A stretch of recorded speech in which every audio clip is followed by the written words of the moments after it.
in the name of God, the gracious, the merciful. Saad. By the renowned Quran. Those who disbelieve are steeped in arrogance and defiance. How many generations have we destroyed before them? They cried out when it was too late to escape. And they marveled that a warner has come to them from among them. The disbelievers said, "This is a lying magician. Did he turn all the gods into one god? This is something strange." The notables among them announced, "Go on, and hold fast to your gods. This is something planned. We never heard of this in the former faith. This is nothing but a fabrication. Was the message sent down to him, out of all of us? In fact, they are doubtful of my warning. In fact, they have not yet tasted my punishment. Or do they possess the treasuries of the mercy of your Lord, the Majestic, the Giver? Or do they possess the sovereignty of the heavens and the earth and what is between them? Then let them ascend the ropes. An army of confederates would be defeated there. Before them the people of Noah denied the truth, as did Ad, and Pharaoh of the stakes, and Thamood, and the people of Lot, and the dwellers of the woods. These were the confederates. None of them but denied the messengers, so my retribution was deserved. These can expect only a single scream, from which there is no recovery. And they say, "Our Lord, hasten your writ upon us, before the day of account." Be patient in the face of what they say, and mention our servant David, the resourceful. He was obedient. We committed the mountains to glorify with him, in the evening and at daybreak. And the birds, gathered together, all obedient to him. And we strengthened his kingdom, and gave him wisdom and decisive speech. Has the story of the two disputants reached you? When they scaled the sanctuary. When they entered upon David, and he was startled by them. They said, "Do not fear." Two disputants. One of us has wronged the other. So judge between us fairly, and do not be biased, and guide us to the straight way. This brother of mine has 99 ewes, and I have one ewe, and he said, "Entrust it to me," and he pressured me with words. He said, he has done you wrong by asking your ewe in addition to his ewes. Many partners take advantage of one another, except those who believe and do good deeds, but these are so few. David realized that we were testing him, so he sought forgiveness from his Lord, and fell down to his knees, and repented. So we forgave him that. And for him is nearness to us, and a good place of return. O David, we made you a ruler in the land. So judge between the people with justice, and do not follow desire, lest it diverts you from God's path. Those who stray from God's path will have a painful punishment, for having ignored the day of account. We did not create the heaven and the earth and everything between them in vain. That is the assumption of those who disbelieve, so woe to those who disbelieve because of the fire. Or are we to treat those who believe and do righteous deeds like those who make trouble on earth? Or are we to treat the pious like the shameless? A blessed book that we sent down to you, that they may ponder its verses, and for those with intelligence to take heed. And we granted David, Solomon, an excellent servant.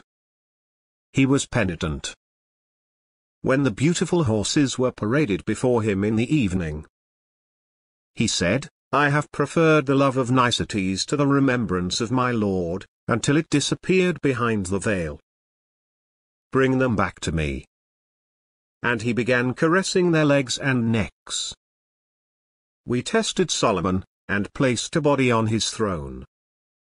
Then he repented. He said, "My Lord, forgive me, and grant me a kingdom never to be attained by anyone after me. You are the giver." So we placed the wind at his service, blowing gently by his command, wherever he directed. And the demons, every builder and diver, and others fettered in chains. This is our gift. So give generously, or withhold without account.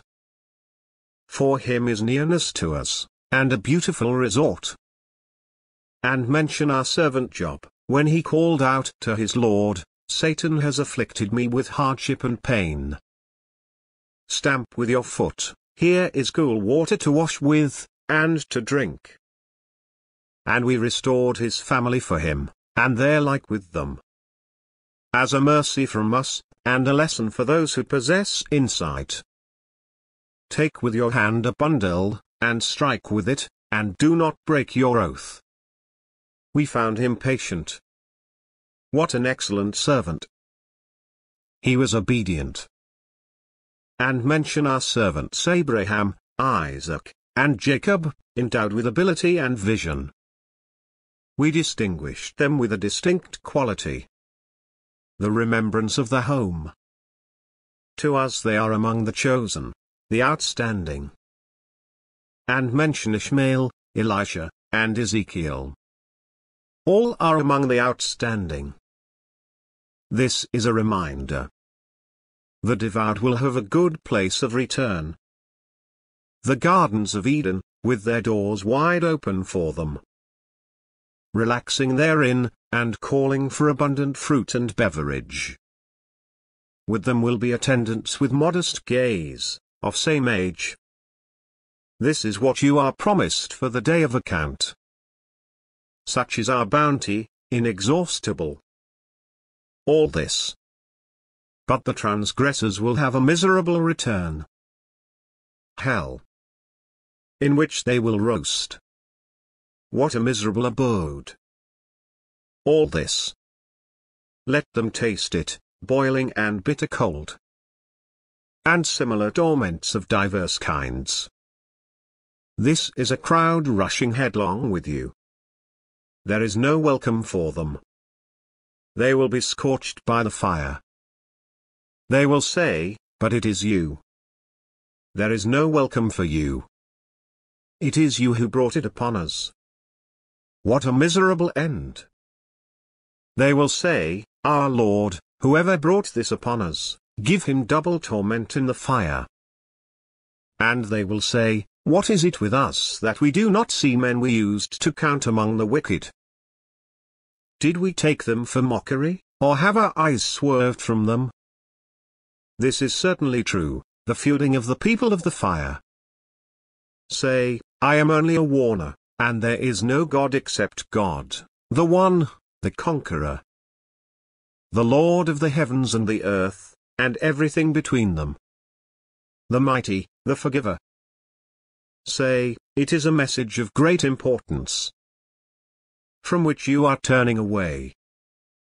I have no knowledge of the highest assembly as they dispute.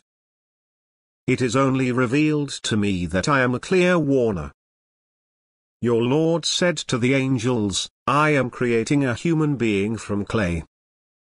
When I have formed him, and breathed into him of my spirit, fall prostrate before him.' So the angels fell prostrate, all of them. Except for Satan. He was too proud, and one of the faithless. He said, 'O Satan, what prevented you from prostrating before what I created with my own hands? Are you too proud, or were you one of the exalted?' He said, 'I am better than he. You created me from fire, and you created him from clay.' He said, 'Then get out of here. You are an outcast. And my curse will be upon you until the day of judgment.' He said, 'Lord, defer me until the day they are resurrected.' He said, 'You are one of those deferred until the day of the time appointed.' He said, 'By your Majesty, I will seduce them all.' except for your loyal servants among them. He said, "The truth is, and I say the truth, I will fill hell with you, and with every one of them who follows you. Say, I ask of you no wage for this, and I am not a pretender. It is but a reminder to mankind. And you will know its message after a while."